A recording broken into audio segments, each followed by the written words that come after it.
Meus irmãos, a minha tradução diz assim. É uma passagem bastante conhecida, que nós já temos lido muitas vezes, mas nunca é demais nós voltarmos a ler. Eu sou a videira verdadeira e meu pai é o viticultor. Toda a vara que em mim não dá fruto, ele a corta, e toda a vara que dá fruto, ele a limpa para que dê mais fruto. Vós já estáis limpos pela palavra que vos tenho falado. Permanecei em mim e eu permanecerei em vós. Como a vara de si mesmo não pode dar fruto se não permanecer na videira, assim também vós, se não permanecerdes em mim.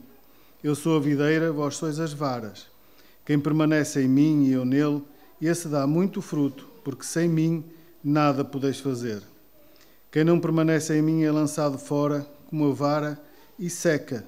Tais varas são recolhidas, lançadas no fogo e queimadas. Se vós permanecerdes em mim e as minhas palavras permanecerem em vós, pedi o que quiserdes e vos será feito. Nisto é glorificado o meu Pai, que deis muito fruto, e assim sereis meus discípulos. Como o Pai me amou, assim também eu vos amei, permanecei no meu amor. Se guardardes os meus mandamentos, permanecereis no meu amor, do mesmo modo que eu tenho guardado os mandamentos do meu Pai e permaneço no seu amor. Assim tenho-vos dito estas coisas, para que o meu gozo permaneça em vós e o vosso gozo seja completo. E o meu mandamento é este, que vos ameis uns aos outros, assim como eu vos amei. Ninguém tem maior amor do que este, de dar a alguém a sua vida pelos seus amigos. Vós sois meus amigos, se fizerdes o que eu vos mando. Já não vos chamo servos, porque o servo não sabe o que faz o seu senhor. Mas chamei-vos amigos, porque tudo quanto ouvi do meu Pai vos dei a conhecer. Vós não me escolhestes a mim, mas eu vos escolhi a vós, e vos designei para que vades e deis fruto, e o vosso fruto permaneça, a fim de que tudo quanto pedirdes ao Pai em meu nome, Ele vos conceda. Vamos orar. Senhor Deus e nosso Pai, nós estamos na Tua presença, Senhor. Queremos Te agradecer, Senhor, porque estás no nosso meio, Senhor.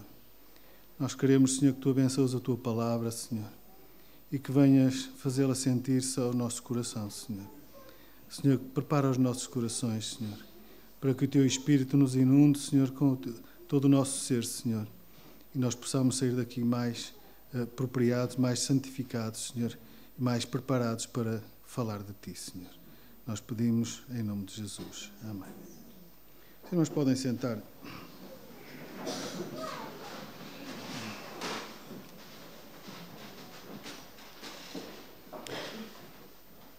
Meus irmãos, quando nós lemos as cartas às 7 igrejas do Apocalipse, nós notamos que uma das frases mais repetidas ali, que é dito por Jesus, os irmãos sabem qual é? Quem tem ouvidos, ouça o que o Espírito diz às igrejas. Ao lermos esta porção da Escritura, apercebemos de que Jesus também repete aqui várias vezes uma palavra. Sabem qual é? Perceberam? Permanecer. Permanecer. Na minha tradução ela aparece 13 vezes. E, meus irmãos, quando Jesus repete tantas vezes a mesma coisa, é porque ele entende que é de extrema importância que nós lhe demos atenção. Isto porque permanecer ou não permanecer pode ser uma questão de vida ou uma questão de morte.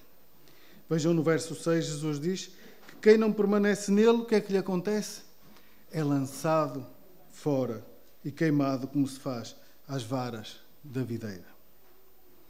Mas além de ser uma questão de vida, Jesus também diz que quem permanecer dele será também uma pessoa muito fértil. Vejam o verso 5 que diz: quem permanece em mim e eu nele, esse dá muito fruto. Reparem que a primeira condição é permanecer. É permanecer nele e não o contrário. Não é? Portanto, Jesus só permanecerá em nós se nós permanecermos nele. E para permanecer nele, basta apenas guardarmos os seus mandamentos, como ele diz no verso 10. E para não termos dúvidas de quais são esses mandamentos, ele informa-nos quais são. O meu mandamento é este, que vos ameis uns aos outros, assim como eu vos amei. Que nos amemos uns aos outros, assim como ele nos amou. E de facto, meus irmãos, Jesus amou-nos de tal maneira que deu a sua própria vida, o justo pelo injusto, para que pudéssemos ter nova vida nele. E agora, quem tem esta nova vida, precisa de dar muito fruto. Muito fruto. Será que todos nós aqui já temos esta nova vida? Talvez alguém aqui ainda não tenha esta nova vida. Mas então, os que têm agora precisam de dar muito fruto. O problema é que muitas vezes não sabemos ou temos dúvidas de como podemos fazer. E alguns creem, meus irmãos, que uma vida religiosa, de boas práticas, liturgias, os podem levar a dar frutos e que até essas práticas são os próprios frutos. Alguns creem que por si mesmo podem fazer muitas coisas, que com obras valiosíssimas podem mais facilmente obter os favores de Deus. Mas quando examinamos a palavra do Senhor, vemos como estão enganados e concluímos que não é assim. O Senhor Jesus testemunhou em João capítulo 7, verso 7, que as boas obras do mundo são más. São más.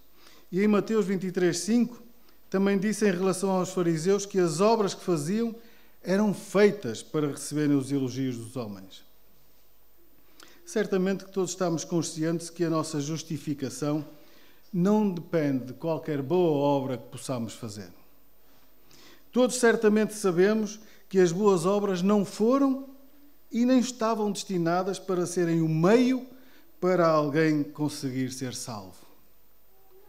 E todos sabemos que somente a obra do nosso Senhor Jesus Cristo na cruz do Calvário é o único meio para obtermos a nossa salvação. Porque com um único sacrifício, Jesus fez tudo o que era preciso para a nossa salvação. Mas isso não significa que Deus não quer que façamos boas obras ou que elas lhe sejam indiferentes. Pelo contrário, Efésios, capítulo 2 e verso 10, diz que fomos criados em Cristo Jesus para as boas obras que Deus preparou para que andássemos nelas. Reparem que foi Deus quem preparou as obras que Ele tem para nós, as obras que Ele quer que façamos e com o propósito de andarmos, e neste caso, permanecermos nelas. Portanto, agora não precisamos de as escolher. Agora precisamos apenas de andar nelas, compreendendo-as e fazendo-as. Tito 3,8 reforça a ideia e diz que, como crentes, devemos ter o cuidado de nos aplicarmos às boas obras. Sabem porquê, meus irmãos? Porque as boas obras são proveitosas para nós. Mas a Bíblia também fala sobre obras mortas, obras da carne e obras do diabo. Então, meus irmãos, com tanta diversidade de obras, quem é qualificado para fazer as boas obras? Quem é que pode fazer as boas obras? Alguma vez pensaram em quem pode realizar uma boa obra diante de Deus? A Bíblia é clara em dizer que ninguém, a não ser aquele que é salvo em Cristo Jesus, a pode fazer. Vejam novamente Efésios 2,10. Porque somos feitura sua, criados em Cristo Jesus para as boas obras, as quais Deus preparou, foi Ele que as fez, para que andássemos nelas. É que, como diz Romanos 8,8, os que estão na carne não podem agradar a Deus. Os que estão na carne não podem agradar a Deus. Nós vimos isso hoje, não foi? Sabem porquê que não podem agradar a Deus? Porque quem está na carne não tem fé.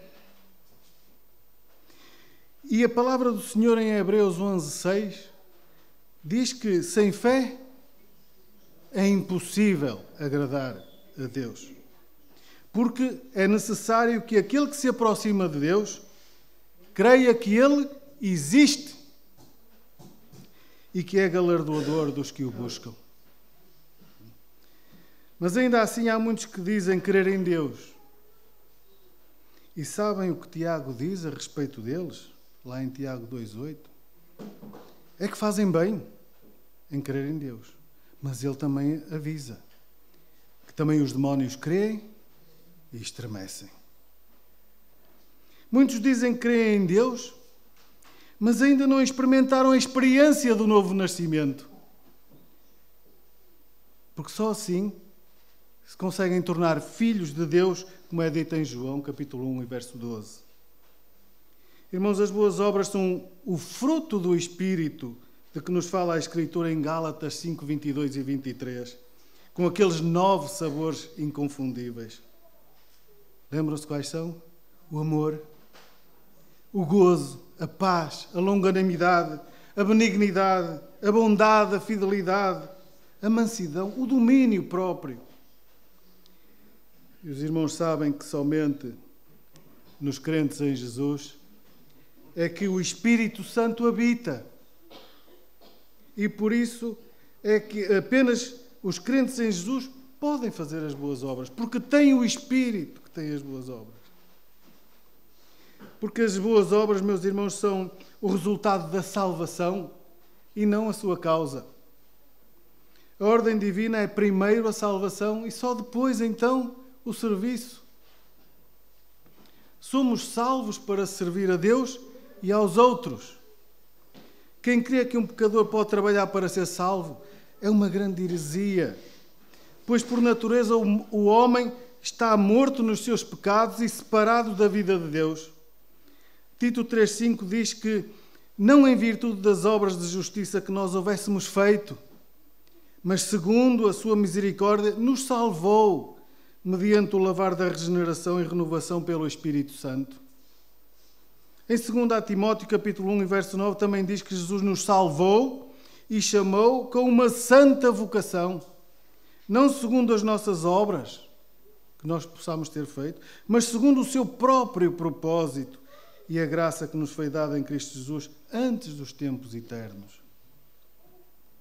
E ainda, meus irmãos, em Efésios, que nós conhecemos também, capítulo 2, versos 8 e 9, porque pela graça, digam comigo, sois salvos, por meio da fé. E isto não vem de vós. Não vem de vós. É dom de Deus.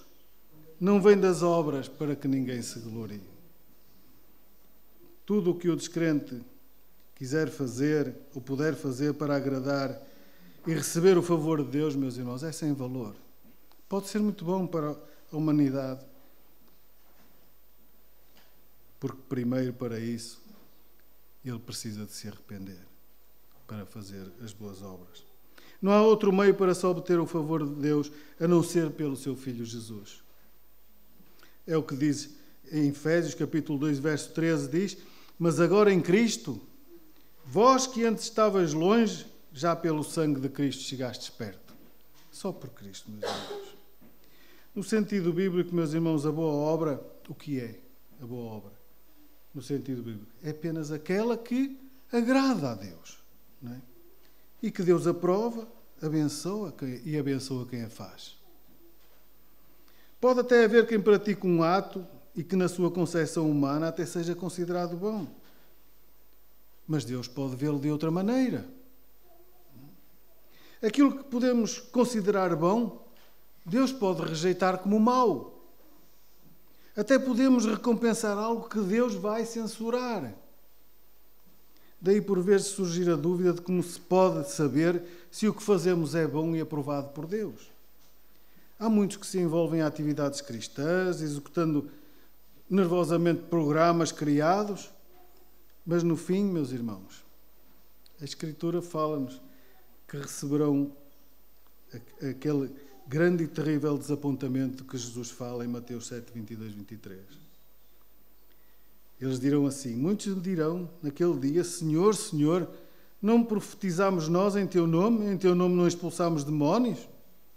E em teu nome não fizemos muitos milagres? Então lhes direi claramente, nunca vos conheci. Apartai-vos de mim, vós que praticais a iniquidade. Muitos pensam que estão a fazer boas obras para o Senhor, mas o Senhor vai responder assim. Eu não tenho, meus irmãos, por objetivo enumerar as boas obras que como crentes podemos fazer. Porque como pessoas aquilo que fazemos em particular pode variar de uns para os outros conforme o relacionamento de cada um. Mas vejam, uma obra de fé é uma boa obra. Fazer o que Deus manda só porque Ele manda é uma boa obra. E uma obra de fé só é possível de ser realizada apenas pelos que têm fé. Porque as obras de fé geralmente são opostas à razão humana. O capítulo 11 de Hebreus está cheio de obras de fé. E a única razão que está por trás de uma obra de fé é que Deus diz-nos apenas para fazer e nós apenas obedecemos. Foi o que Abraão fez. E isto aos olhos do mundo, meus irmãos, quando nós fazemos aquilo que Deus nos manda e eles não percebem, nós somos tolos. Somos considerados tolos. Foi o que chamaram a Noé. Foi o que chamaram a Noé. Só porque ele creu em Deus e construiu a arca que Deus o mandou fazer e assim ele se salvou e a sua família. Também nós podemos dizer que Jesus é a nossa arca. Não podemos. Porque em Jesus nós temos a certeza da nossa salvação eterna. Mas infelizmente, como nos dias do Noé, há hoje tantos que não querem crer e que até nos chamam tolos. Também uma obra de amor, meus irmãos, é uma boa obra. Em João, capítulo 14 e 15, Jesus disse, se me amais, guardai os meus mandamentos. E o capítulo 13 de 1 Coríntios, a que podemos chamar o capítulo do amor, enfatiza a necessidade do amor como o principal ingrediente nas boas obras. Gálatas 5, 6 diz que a fé opera pelo amor. A fé e o amor são duas graças gêmeas dadas por Deus, que onde existirem, meus irmãos, certamente haverá boas obras. Irmãos, o descrente até pode fazer uma boa obra, mas o motivo que ele tiver no coração, assim como a sua execução, são essenciais para ser uma boa obra diante de Deus. Reparem que, enquanto que para um discípulo de Jesus, matar a sede a alguém é uma boa obra, dar milhões para uma boa causa pode não ser considerada como tal. Porque a salvação não é de graça, não se compra. O teste decisivo para cada boa obra é que ela seja feita para a glória de Deus e por amor a Cristo, se não for feita em troca de recompensas humanas. Porque este era o principal motivo dos fariseus quando davam esmolas. E hoje, muitos que se dizem crentes, dizem que o nosso Pai Celestial é muito rico e querem que as suas recompensas aqui e agora. Meu Pai é muito rico, por isso Ele tem que me dar. Até exigem. Mas o motivo deles é apenas agradar aos homens e não a Deus. No entanto, não será errado agradar aos homens se eles ficarem contentes ao verem a nossa busca para agradar a Deus. Agora a boa obra é feita para a glória do Senhor, que a recompensará no dia do juízo. A boa obra de amor não é feita por inveja nem por contenda. 1 Coríntios 13, 4 e 5 diz que o amor é sofredor. É benigno. O amor não é invejoso. O amor não trata com leviandade nem se ensoberbece. Não se porta com indecência. Não busca os seus interesses. Não se irrita. Não suspeita mal. A boa obra, meus irmãos, nunca será feita a pensar em que se obtenha uma recompensa. Qual será a importância das boas obras? Irmãos e amigos, as boas obras são importantes porque são também evidências necessárias à nossa salvação. Tiago 2,18 diz: mostra-me a tua fé sem as tuas obras, e eu te mostrarei a minha pelas minhas obras.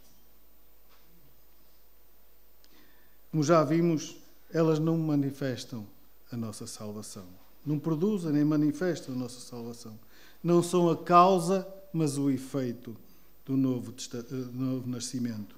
Porque somos feitura sua, criados em Cristo Jesus, para as boas obras, as quais Deus preparou para que andássemos nelas.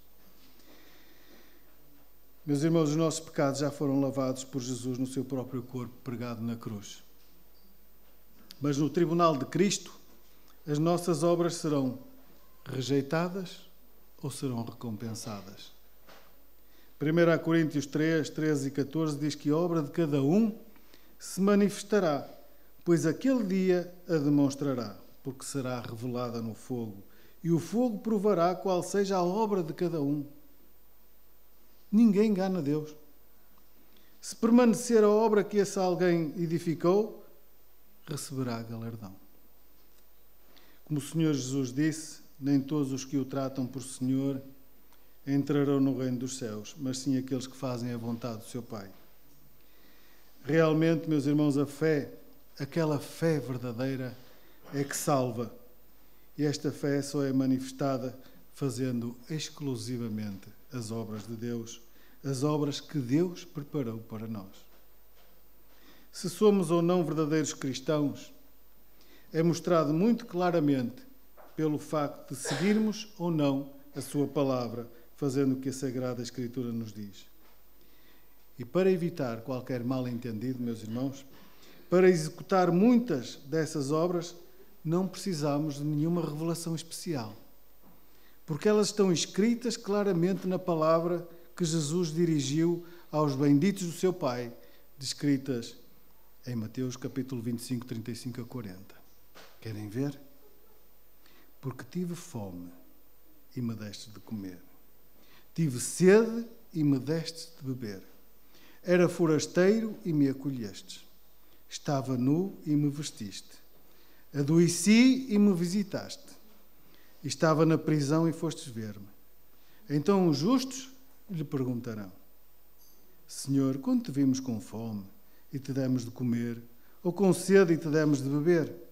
Quando te vimos forasteiro e te acolhemos, ou nu e te vestimos? Quando te vimos enfermo na prisão e fomos visitar-te, e responder-lhe-á o rei: em verdade vos digo que sempre que o fizestes a um destes meus irmãos, mesmo dos mais pequeninos, a mim os fizestes. Meus irmãos, estes são os justos, aqueles que fazem as coisas sem interesse, mas que sabem que estão a fazer o bem. Que nem se lembram que estão a fazer o bem, estão a fazê-lo porque está no seu coração. Nem sabem que estão a fazer boas obras, e Jesus os recompensa porque Jesus sabe. Jesus conhece todas as coisas. Eu hoje fico muito contente porque vejo ali um caixote cheio de coisas para irmãos que estão necessitados. Não é? E aí nós estamos também a dar de comer, a vestir, a ajudar. É o nosso serviço, primeiro para Deus e depois para os homens. Por isso, meus irmãos, nós devemos dar muita atenção ao que o Espírito diz em Hebreus 6, 9, 12. Ouçam bem, porque Jesus diz para ouvir. Mas de vós, ó amados, de nós, cada um de nós que está aqui, esperamos coisas melhores que o mundo tem. Deus espera coisas melhores de nós do que dos outros que não têm Cristo e que acompanham a salvação, ainda que assim falamos, porque Deus não é injusto para se esquecer da vossa obra e do amor que para com o seu nome mostrastes, pois servistes e ainda servis aos santos. E desejamos que cada um de vós mostre o mesmo zelo até ao fim. Mas, irmãos, não é só de vez em quando, é permanecendo até ao fim, para completa certeza da esperança, para que não vos torneis indolentes, mas sejais imitadores dos que pela fé e paciência herdam as promessas. Mas, irmãos, permanecer é aquela capacidade que nós temos de continuar, de ficar firmes, de perseverar. Como será que cada um de nós se encontra hoje? firme. Muitos têm cedido, desanimado com os embates e dificuldades da vida. Mas, meus irmãos, não desistam. Não desistam, permaneçam nas boas obras. Que o Senhor nos abençoe e nos ajude. Amém.